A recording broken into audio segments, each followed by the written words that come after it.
everyone, Diane here, welcome to my studio. Yesterday I was supposed to paint some forget-me-nots and I forgot what I was meant to be painting, and I ended up painting these flowers which I thought were going to be violets, and I guess you probably could say that they're violets. They kind of turned out a little bit like pansies, didn't they? And so that's what I did. Sorry about the flashing light there. This is in a little frame. It looks quite sweet. Before I did that one, I did a practice one, and this is just to show you the difference really between the kinds of paints. Hang on a second, I'll just take that out of the frame so that you can see it side by side with its partner here. Same paper. This one I did using my traditional watercolors. That is to say, I think they're mostly Winsor & Newton and that kind of thing, Schminke possibly. And then, so that was my practice, and it's not as vibrant at all as this one, which I did with the Viviva set here. So I just wanted to show you how much difference the paints can make. Partly, I think, because this was the second one, so I was being a bit more kind of, you know, energetic about it. Partly because the paints are different. So, you know, if you've got both sorts, you might want to try doing the same painting twice. It's always an interesting experience to do the same painting twice. Just drinking my coffee before it gets cold. I've also got Viviva Sketchbook here. This is their square one.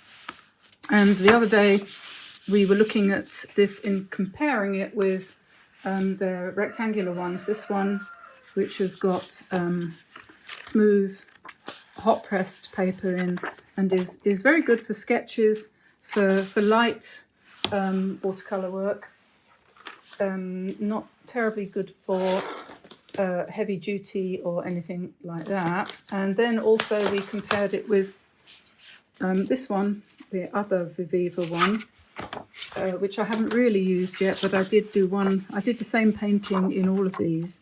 This one is very yellowish, and I think it's kind of quite nice, but quite specialised. So if you wanted something for, you know, what do you call it, all-purpose sketching and things, this one is probably the best. Some quite fun pictures in here. This is one I've had for a while. Different things. My famous sheep. Like these sheep. There's a video on this somewhere, doing these sheep. That one was very popular. I thought that was quite sweet. I was quite pleased with that. I haven't done anything like that since then. Anyway, so today we're going to break into this sketchbook, and we're going to use this sketchbook for the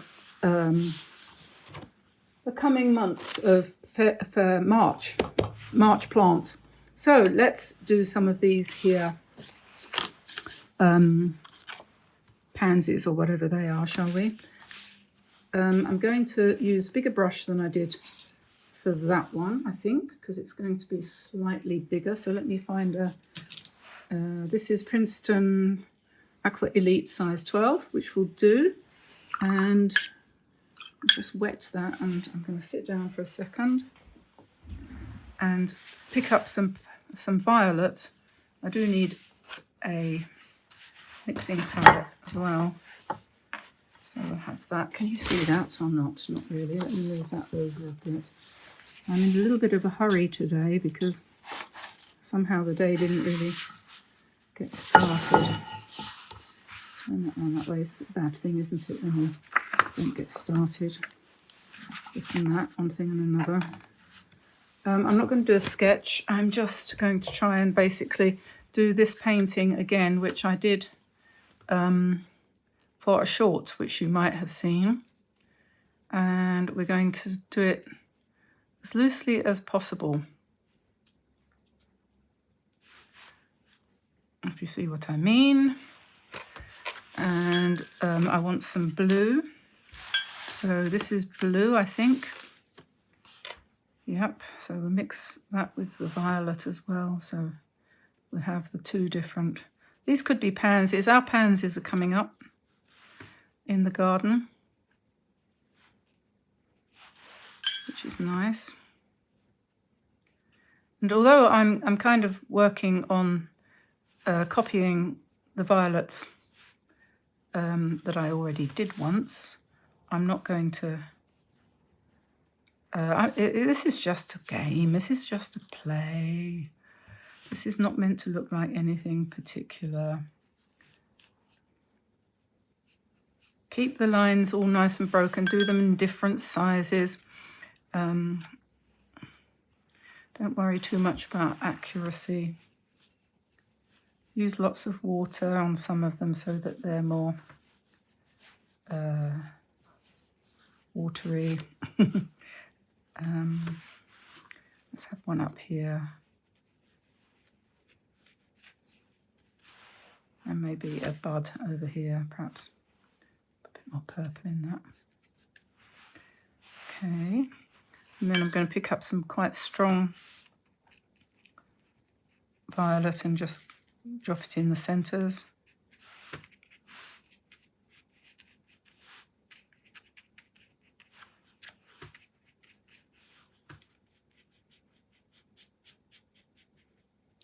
The wind has finally abated a little bit.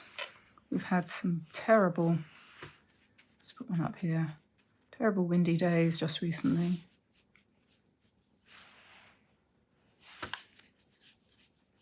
Finally, we have quiet, peace and quiet. Okay, so I'm rinsing out my brush.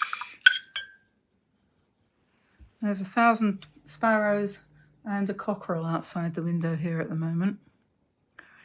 Okay, so let's start with the green to go behind. So I'm picking up this green here. If you've got this set, you'll know where it is. And I'm going to put the lightest colour green in the middle with perhaps a bit of yellow.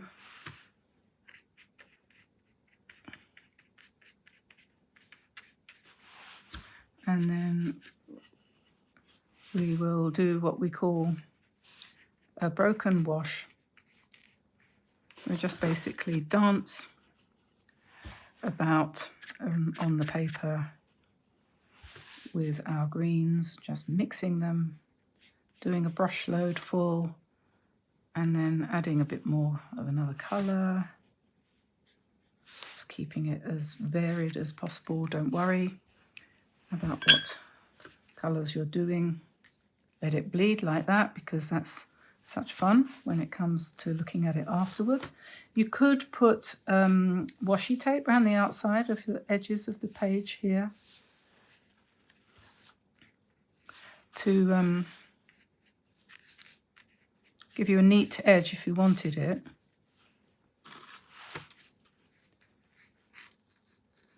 Or you can just, you know, basically draw with the brush. When you add violet to green, you get some nice bluey greens. So you can just mix that on your palette. Try not to be too controlling. I think sometimes I'm too controlling in life, not necessarily on the painting side, but when it comes to life, I try to control everything. I'm sure you know what I'm talking about, and for fear of things going wrong, you know. But you can let go of that a bit when you're painting if you want to. Or if you're the kind of person that finds it hard to make decisions, this is a place where you can make a decision without needing to worry about the outcome, because it's only a piece of paper. So I'm going to put a bit more purple down here, because I think that was the purple, wasn't it? I think we need another bud down here. And then I'm going to pick up some quite intense purple and just put in a few more bits and pieces. So I'll just drop it in around here.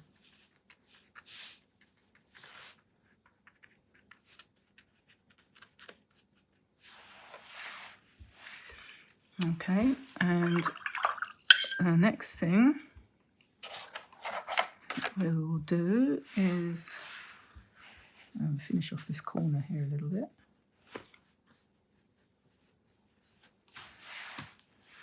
So we're going to mix up some nice intense greens using purple and this green here.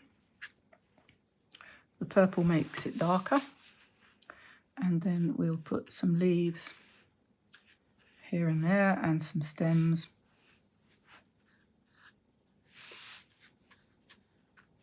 Just drop that in really strongly and it will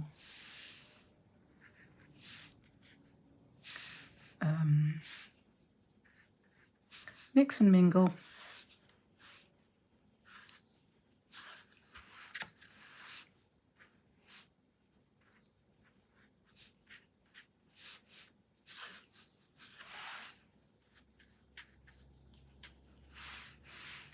Don't worry about the shape being botanically correct. Don't need to worry about any of that. What we're looking for is a pattern of colour, because that's what we're after. It's just patterns of colour. And I'm going to do the centres using a Poetique pen. This one's called Acacia, I don't know why. Just simply because it's the best way I've ever found of getting a nice bright yellow colour in the middle without it running. When you use a brush and paint, inevitably you're going to touch the colour of your purple and it'll just bleed in and make a mess. So if you use one of these pens, if you have any, I suppose you could probably use a coloured pencil as well, but you see how easily and quickly that does that job. Okay, so maybe I'll take a smaller brush and some very dark purple and try and put in some contrast in the petals here.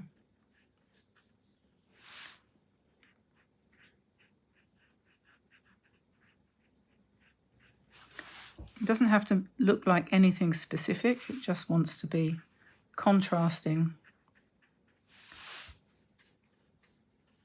with the yellow and sort of delineating the petals a little bit, sort of showing the shape of the petals.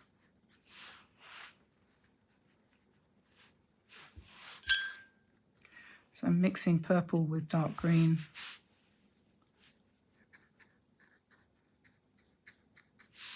And leave plenty of white. And where you see a nice blurry bleed, don't change that.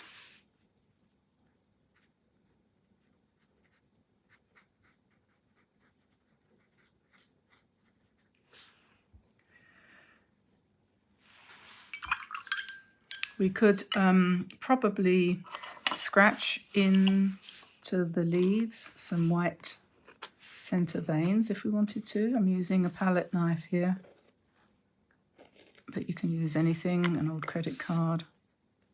Best use for credit cards. Painting.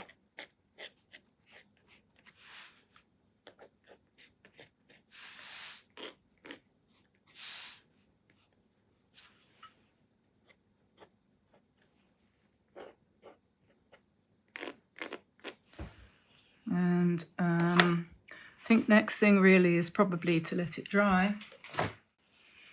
Now I'm going to look for a white pen, which if I can make it work, I will put in a few white marks here and there.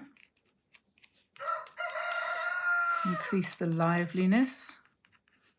Yes, that's working okay.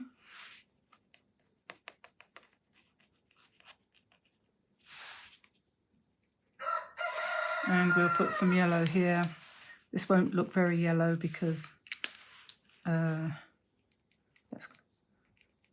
it's on purple, but if I put a bit of white in first, then we can get something like a yellow there. Let me see, we can just kind of sharpen up the shapes a little bit if you want to make the petals a little bit more defined. but we don't need to do too much of that, just a little bit of calligraphy. And what else? We could have a little bit of black if you wanted to. I don't think, no, I'm not going to do that. I think that would spoil it. But we can enhance our stems and leaves using a brush pen if we want to. And I might just add a little bit of yellow, maybe. Just cleaning this colour up a bit.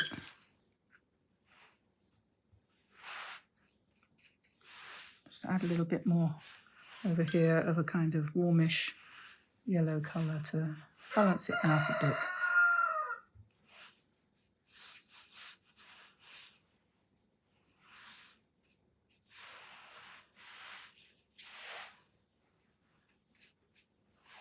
Just a little bit of sunshine. And we could put a little bit of that inside these as well if we wanted to.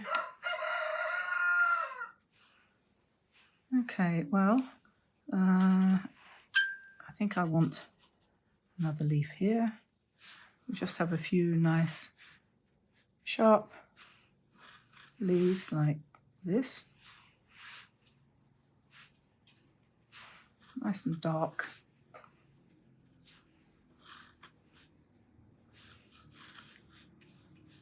Dark accents always finish painting off. So I'm mixing again the purple with the dark green, dark bluey green, or with the dark green.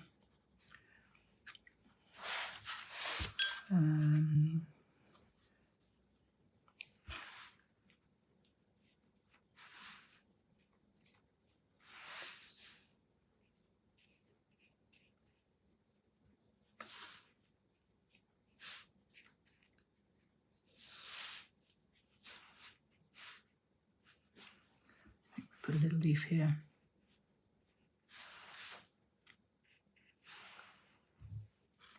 It makes it much more lively if you can stick in a few of these dark shadowy colours.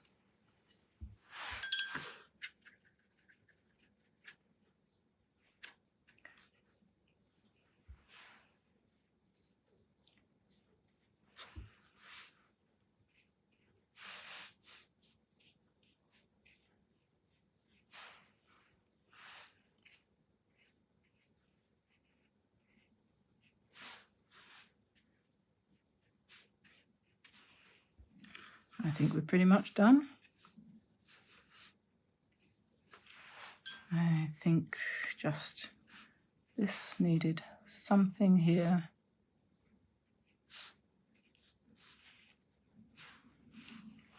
And this one similarly.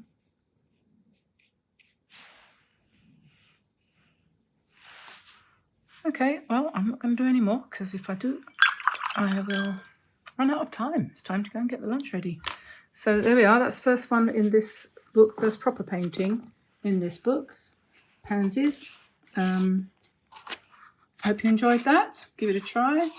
This was my short and yeah, I got pretty close. It's different paper completely and this is quite absorbent, but it's nice to paint on. So if you do decide to get yourself one of these, I've put the link in the description below if you're interested in these products from Viviva, and if you do buy them, then you are supporting our channel a little bit, so that's really great. If you do, we get a little bit of commission, and you use the code Diane10 when you place your order, you'll get 10% off of everything that you order from Viviva on their website. So do follow that link. Don't get them from Amazon, get them direct from Viviva. They ship pretty quick. They're a nice company. For those of you who don't already know, they are an Indian company, and the ladies who create these paints, they are all, it's mostly women actually, although the company I think was started by two brothers who were training to be doctors, but they had an interest in art, so they decided to set up this company, Viviva, which has grown quite a lot since then, is now marketed around the world and promoted by Collart and so on and so forth, so quite big now, I think, as far as I know. It'd be nice to go and visit them actually one day, if I could pluck up the courage to go to India. Anyway, so you're supporting them, you're supporting us if you purchase these things, and actually you're supporting yourself because they are nice to paint with, lovely and vibrant. I'm very pleased with that. As that's drying, that's actually improving. And personally, I think, I'm sorry, Winsor & Newton, but I think that the results I get with this are much superior to the results I get with my traditional paints. So I'm happy. I think the greens are really good. They're so, I don't know, the purple and the blue, the phthalo blue mixed with the purple here, which is like a Windsor purple or a Windsor violet. It comes out and it's nice, and I don't know, I just love it. I love those colours. So anyway, I'll shut up now and I'll let you go, and I will see you again soon. So have a lovely time painting, everybody. Don't forget to like and subscribe, turn on notifications. Go and visit us on Facebook. Join us on our website, dianeantone.com, where you will find loads of information and sketches to download for free, plus other things too, if you like to spend a little bit of your time, your precious time, I know it's precious, exploring our offerings, then we are very happy about that. So I'll say goodbye for now, everyone. Bye-bye.